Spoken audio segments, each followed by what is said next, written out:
सनातन बहुत बड़ा है। सनातन सच में बड़ा है। जो परंपरा हमारे सनातन में है वो शायद किसी धर्म में नहीं है। नारे लगाते हैं कि हम हिंदू हैं, हम हिंदू हैं, हम हिंदू हैं, लेकिन हिंदू का इनको एक वजूद भी पता नहीं है।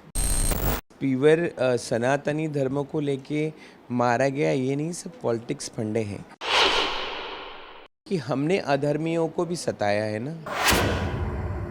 इनके टीवी और ये चैनल हमेशा, मैं जब से यहाँ अम्बुबाची आ रही हूँ, इस चैनल के साथ मैं हमेशा बात करती हूँ।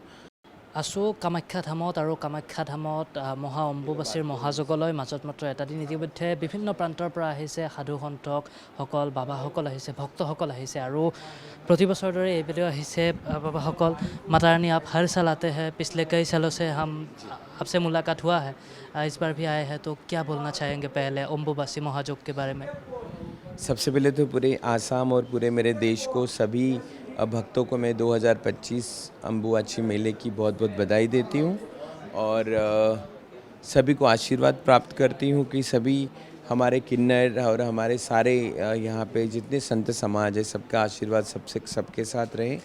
और अम्बुबाची मेले की तो बहुत बड़ी ऐतिहासिक एक मान्यता है कि जिस माँ की कोख से हमने जन्म लिया है, उसी माँ की कोख की पूजा करने सब यहाँ आते हैं, दर्शन करने आते हैं। और ये जो 5 दिन का जो टाइम होता है, ये माँ के लिए बहुत दर्द भरा होता है। और हम लोग आम जीवन में हमारे घर में, हमारे परिवारों में ये सब चीज़ देखते हैं, लेकिन माँ के साथ जब ये दिन आता है तो कहीं ना कहीं एक मन में एक नई शंका है और वो आता है कि जब हम एक मनुष्य के साथ ये सारी चीज़ें होती हैं तो क्या भगवान के साथ भी होती हैं। तो ये सबसे बड़ा एक इसको मिथ्य तो बोला नहीं जाएगा, ये सबसे बड़ा एक सच है।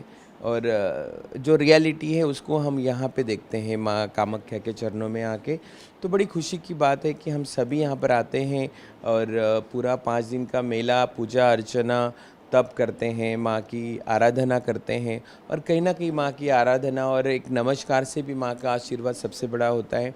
जब यहाँ से निकलते हैं तो बोलते हैं ना, एक माँ से बच्चा दूर होता है और उसका मन नहीं करता है कि अपना परिवार छोड़ के कहीं जाने का, तो वही दर्द के साथ हम यहाँ से अपने अपने घर जाते हैं। जब अम्बुबाची मेले के समय पर माँ रजस्वला होता है, ऐसा बोला जाता है, मठ मंदिर सब बंद रहता है, लेकिन लोग जो साधु संन्यास लोग तपस्या करते हैं, ऐसा क्यों होता है? क्योंकि यही एक वक्त है हम सबके लिए, साधु संतों के लिए, तपस्वियों के लिए।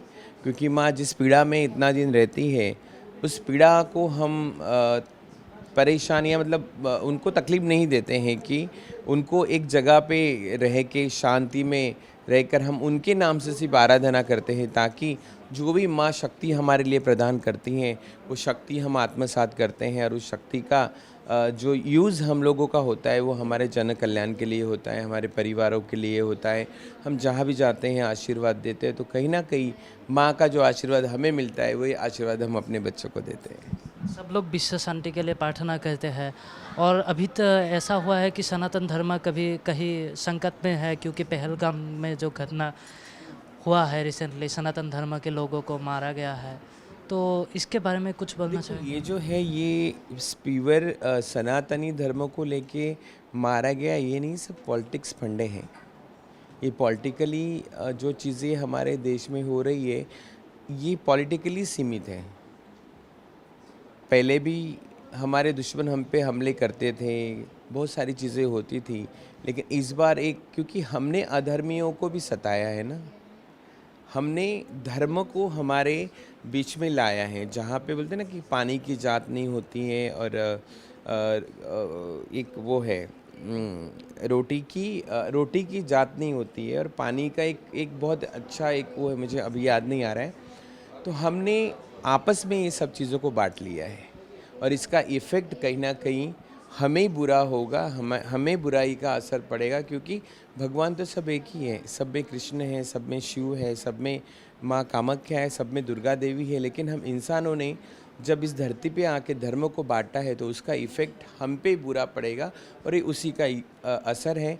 और जो पॉलिटिकल पार्टियाँ जो करती हैं हमें लड़ाने का काम, वो जब तक बंद नहीं होगा, तब तक हमारा समाज, हमारे हर धर्म एक नहीं आएंगे। और हम बोलते हैं हमारा सनातन बहुत बड़ा है, सनातन सच में बड़ा है। जो परंपरा हमारे सनातन में है वो शायद किसी धर्म में नहीं है। बुद्ध नहीं रहे हैं, यीशु मसीह नहीं है, और जो गुरु चला परंपरा है वो सनातन में ही है। और सनातन से बड़ा कोई धर्म इस देश में क्या पूरे विश्व में नहीं है, क्योंकि यही एक धर्म है जो अपनी परंपराओं के साथ चलता है। और हम सभी यूथ, हमारे सारे समाज के लोग जो हिंदू अपने आप को मानते हैं, कभी कभी तो हिंदू एक शब्द था हमारे लिए गाली, और आज हम किसी को पता ही नहीं हम कौन हैं। सिर्फ हम बोलते हैं, नारे लगाते हैं कि हम हिंदू हैं, हम हिंदू हैं, हम हिंदू हैं, लेकिन हिंदू का इनको एक वजूद भी पता नहीं है। लेकिन बस एक ने बोल दिया तो सारा देश उसके पीछे भाग रहा है। आपने देखा है 2 साल पहले कि राम राम राम राम, पूरा यूथ हमारे देश का उस राम मंदिर के पीछे पागल हुआ है। लेकिन एग्जैक्ट एक्चुअली राम की जगह या राम का जन्म सिर्फ रामायण में ही पड़ा है।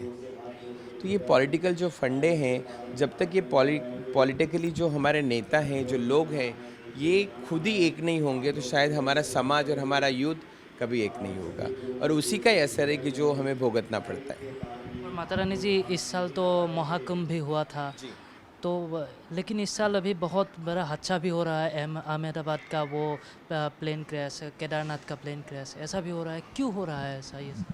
जो 2025 का जो महाकुंभ था जिसकी हमने रचना की थी, हमारी सरकार ने बहुत अच्छे से उस कुंभ को निभाया। बहुत मेहनत की हमारी यूपी सरकार ने। जो मौजूदा सरकार हमारे देश में, वो सरकार ने सबसे बड़ा महाकुंभ हमारे देश में लाया। वो जो बोलते हैं कि 144 साल बाद जो कुंभ आया है उसकी बहुत बड़ी आराधना है, बहुत बड़ी आस्था है। और उसी आस्था के साथ हमारे देश के सभी लोग एक गंगा में आस्था की डुबकी लगाने आए हैं और हमेशा माँ गंगा का आशीर्वाद लेकर गए हैं। लेकिन वहाँ पे भी देखो, मौनी अमावस्या के दिन इतनी चंगरा चंगरी हुई है, हज़ारों लोग चले गए। दोष किसको देंगे? उनके नसीब को देंगे या हमारे प्रशासन को देंगे? क्योंकि कहीं ना कहीं प्रशासन की बहुत बड़ी गलती थी। मैनेजमेंट में कहीं ना कहीं हमारी सरकार कमी रही। महाकुंभ में जितनी भी भगदड़ मची, जितने भी चिंगरा चंगरी हुई, उसमें हम किसी के नसीब को नहीं देख सकते। हम हमारे प्रशासन की जो प्लानिंग थी वहाँ कहीं ना कहीं गड़बड़ थी, और उसी हिसाब से वो इतना बड़ा हादसा हुआ है।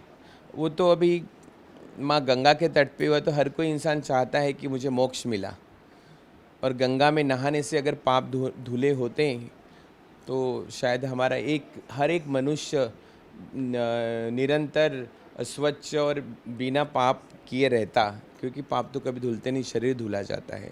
तो ये सब कहानियाँ हैं। जब मैं बोली ना कि जब तक पॉलिटिकल फंडे बंद नहीं होंगे तब तक हमारे समाज में बदलाव नहीं आएगा। माता रानी धन्यवाद। और हमारे NK TV के दर्शकों को आप कैसे आशीर्वाद देंगे?